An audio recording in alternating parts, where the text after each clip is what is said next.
avec des Français qui déjà commencent à dire qu'ils sont prêts à sacrifier un certain nombre de choses à Noël, même sacrifier les courses de Noël, vous vous rendez compte?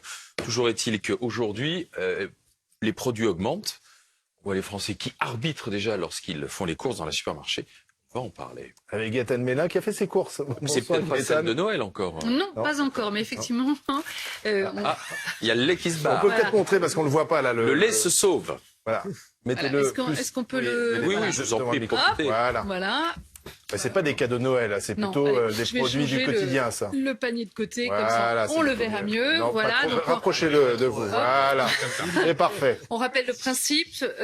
On fait justement un relevé de prix tous les mois maintenant depuis le mois de mai. Et on voit l'évolution des prix.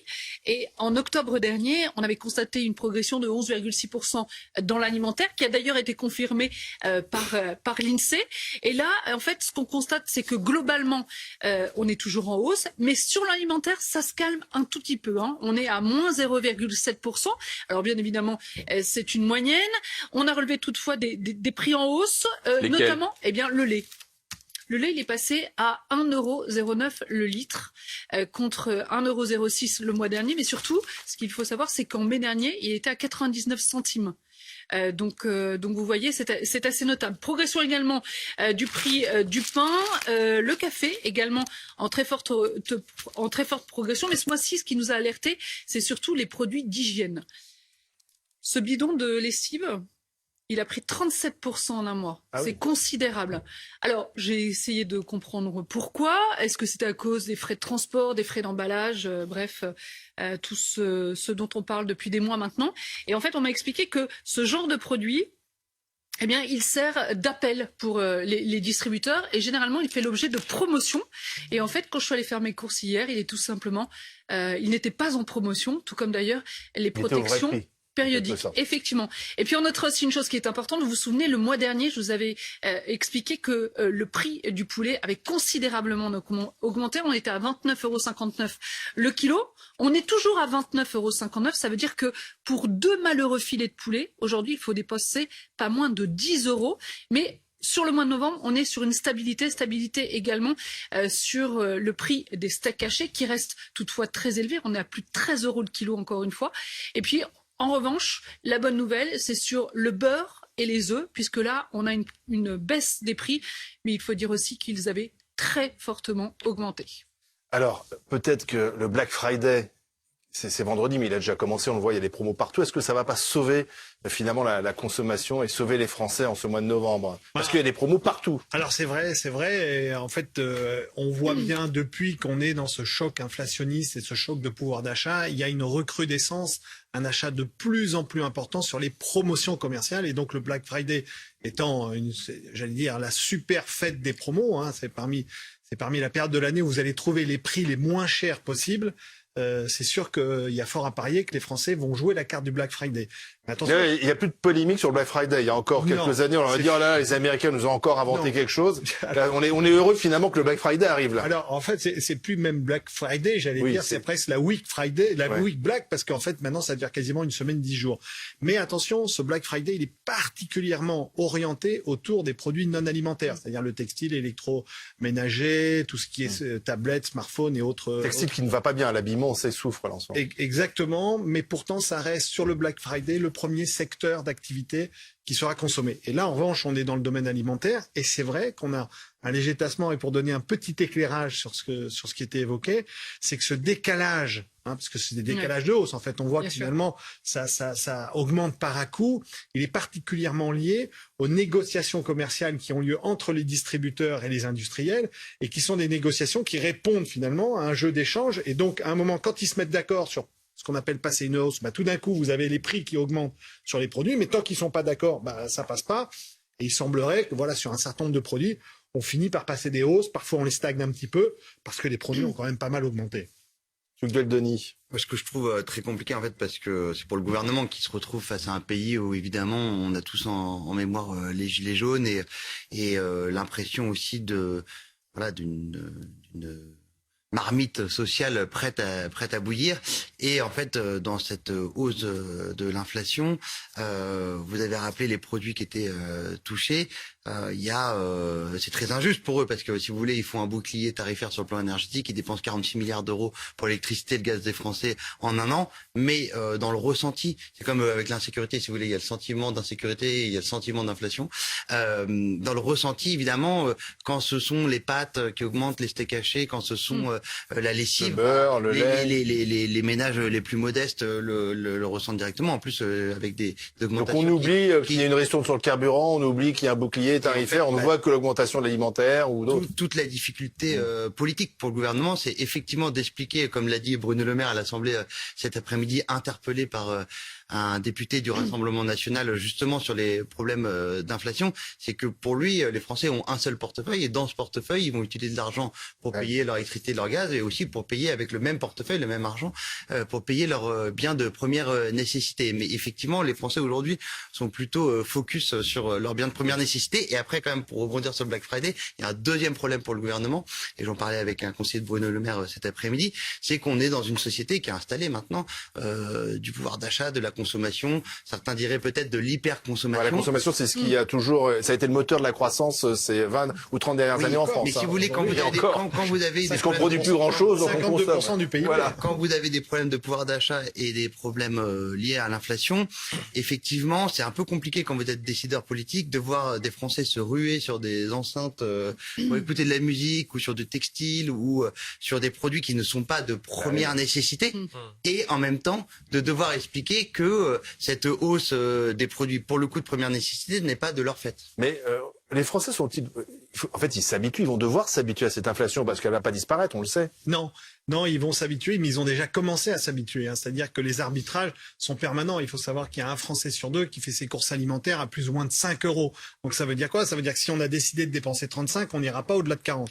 Donc lorsqu'on regarde le panier et ses augmentations... C'est le porte-monnaie qui décide, hein. C'est pas le produit. Et donc on le voit, les arbitrages ont déjà commencé. On voit par exemple les produits dits de marque distributeur qui aujourd'hui regagnent des parts de marché sur les produits de marque nationale. On voit très bien la poussée des produits en promo. Ce que vous expliquez sur la lessive est tout à fait juste.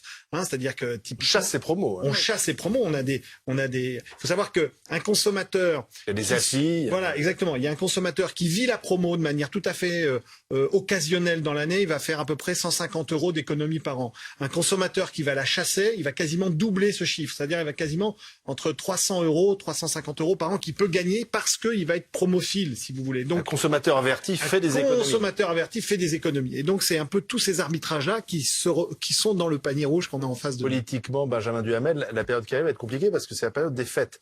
On est censé dépenser un peu plus pour Noël, pour faire plaisir aux enfants. Alors, est-ce que les Français vont se serrer la ceinture? J'entendais Olivia Grégoire, une des ministres, dire non, il y a un Français sur deux qui va partir à Noël. Non mais c'est politiquement difficile à deux titres. D'abord parce que tu dois l'évoquer, on voit bien que l'élément de langage du gouvernement consiste à dire, et c'est d'ailleurs factuellement vrai, que la France a un des taux d'inflation les plus faibles des pays européens et des pays similaires. La difficulté, c'est qu'il y a la différence entre le ressenti et le chiffre réel. Il y a aussi le fait que les classes populaires sont beaucoup plus touchées par cette inflation compte tenu de l'augmentation des dépenses contraintes que d'autres catégories. Donc là encore, attention au discours consistant à dire non, c'est comme pendant la campagne, on entendait non mais sur 5 ans votre pouvoir d'achat a augmenté. C'était sans doute vrai statistiquement, mais sauf qu'il y avait des disparités qui faisaient que les Français ne le ressentaient pas de la même manière. Tient plus là-haut. Absolument. Ça, effectivement, premier élément. Et deuxième élément, c'est que c'est le mois de janvier qui va être difficile. Parce que le mois de janvier, vous avez la fin de la ristourne pour tout le monde avec une aide ciblée. C'est sans doute économiquement et en termes de justice totalement justifié, mais en termes de ressenti, ça veut donc dire que les prix à la pompe sont élevés. Vous allez avoir l'augmentation des prix de l'électricité. Là encore, un dispositif 15%. Beaucoup plus protecteur que dans d'autres pays européens, mais malgré tout, une hausse de 15%. Et cette inflation, donc on a une sorte de cocktail qui, pour les Français, est compliqué à gérer, et avec par ailleurs ce qu'on a vu de la part du Fonds monétaire international hier, qui est cet appel à arrêter le quoi qu'il en coûte, et donc à expliquer qu'il faut que les dispositifs politiques et budgétaires soient de plus en plus ciblés, et donc de moins en moins dépensiers. Deux petites choses importantes. Selon le panéliste Nielsen EQ, qui est très regardé, 64% des Français ont l'intention de dépenser exactement le même budget qu'en 2021 pour Noël. Et ils veulent sauvegarder Noël? Exactement, ils veulent absolument sauvegarder Noël, les cadeaux, mais aussi les repas. Et pour cela, ils sont à la recherche de toutes les promotions. Ils ont commencé leur course de Noël dès la mi-octobre. Et justement, ils regardent tous les magazines qu'ils ont pour aller à la chasse aux promotions, d'où l'intérêt pour le Black Friday à la fin de la semaine.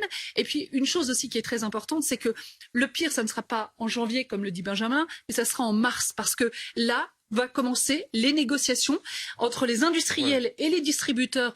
C'est la fameuse loi Egalim qui doit tout simplement rémunérer le producteur au plus juste. Et aujourd'hui, les industriels, on l'a appris ce matin sur notre antenne, demandent une hausse des prix de près de 20% aux distributeurs. Ça veut dire que le combat va commencer entre les distributeurs et les industriels.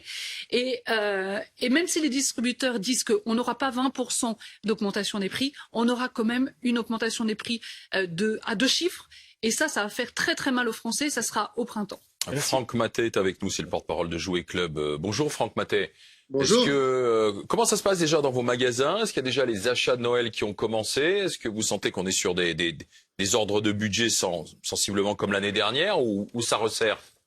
Alors là, on est dans une dynamique d'achat de Noël qui a démarré depuis une dizaine de jours maintenant.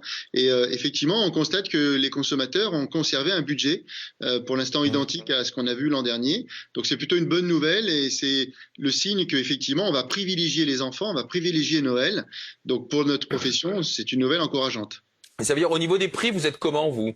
Parce que j'imagine que vous avez subi comme tout le monde, à la fois dans vos magasins, la hausse des factures d'électricité, l'acheminement des produits. Comment vous avez réussi à tenir des prix?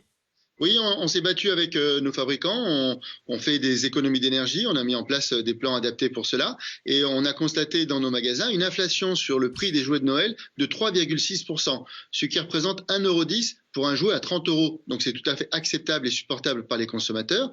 Et nous avons aussi une politique de promotion qui est affirmée sur cette saison de Noël, avec chaque semaine des promotions différentes. Cette semaine, c'est la semaine du Jouet Club Friday, donc notre version du Black Friday. Et effectivement, les promotions rencontrent une belle réussite auprès des consommateurs.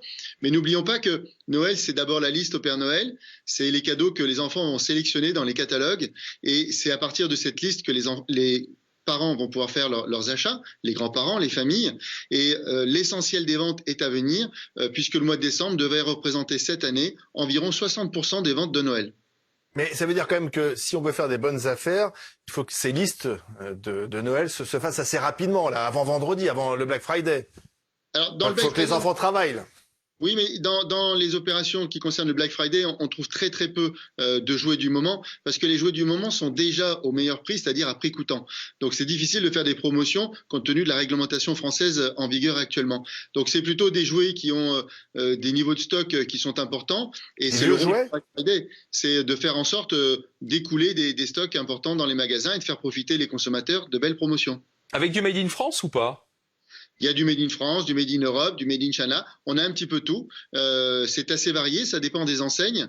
Mais l'essentiel des achats concerne les jouets qui sont dans les catalogues. Et les jouets qui sont dans les catalogues ne bénéficient pas d'opérations spéciales pendant le Black Friday. Donc vous n'êtes pas pessimiste. Voilà ce qu'on retient. Non. Vous savez, nous, on a la chance d'avoir un partenaire extraordinaire, c'est le Père Noël. Et ce Père Noël, il fait des magies tous les ans. Et tous les ans, il livre les enfants le 25 décembre. Et on se rend compte, y compris dans des périodes de crise, que finalement, les familles vont privilégier d'abord les enfants plutôt que leurs amis, parce que c'est plus facile à expliquer aux amis. Donc, nous... On a encore énormément de chiffre d'affaires à faire, mais les perspectives que l'on constate aujourd'hui avec la fréquentation dans nos magasins, c'est que la consommation va se faire. Et puis vous savez, ce qui est important, c'est que chez Jouet Club, on garantit les prix fixes jusqu'à Noël. Donc il n'y a pas à craindre de hausse de prix une fois que la validité du catalogue est dépassée.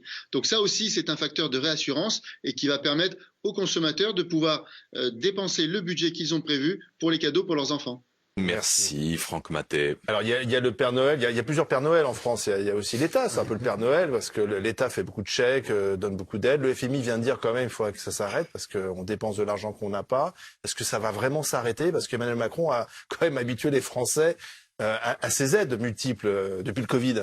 Pour moi, ils sont vraiment entre le marteau et l'enclume. Le FMI, dans son rapport, rappelle que l'État a dépensé plus de 100 milliards d'euros depuis l'automne 2021 en cumulant tout, c'est-à-dire les aides à la fois pour l'énergie, mais pour le gaz, l'électricité, les ristournes à la pompe, les aides aux entreprises.